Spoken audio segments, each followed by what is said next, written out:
Two capacitors C1 and C2 in a circuit are joined as shown in the figure. The potential of point A and B are V1 and V2 respectively. Then the potential of point D will be. बेटे अपने पास point A है, यहाँ का potential V1 है, यहाँ बेटे point B है, यहाँ का पोटेंशियल V2 है। तो बेटे एक पॉइंट इन्होंने यहाँ मिड में दिखा रखा D, इस पॉइंट का पोटेंशियल पूछा है। बेटे यहाँ के पोटेंशियल को हमने V0 कंसिडर कर लिया। तो बेटे आपको V0 की वैल्यू बतानी है कि इस V0 की वैल्यू कितनी आएगी। बेटा आप फिगर में देखो, आपके पास दोनों कैपेसिटर C1 C2 सीरीज में कनेक्टेड हैं। बेटे जो चार्ज आपके C1 में फ्लो होगा वही चार्ज बेटे आपके C2 में फ्लो होगा।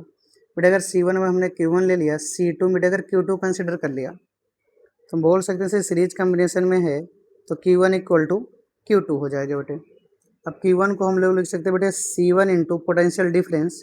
बेटे यहाँ पर पोटेंशियल डिफरेंस हो जाएगा V1 minus V0 equal to बेटे Q2 की बात करोगे तो होगा C2 इंटू पोटेंशियल डिफरेंस हो जाएगा बेटे यहाँ पर V0 माइनस का V2।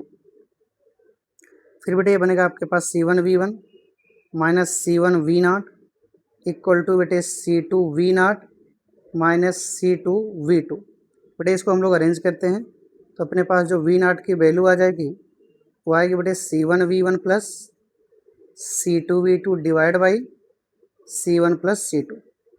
बेटे ये अपने पास राइट आंसर होगा इसका। तो चारों ऑप्शन बेटे अगर आप मैच कराओगे तो आपका जो थर्ड आंसर है वो मैच करेगा C1 V1 plus C2 V2 divide by C1 plus C2।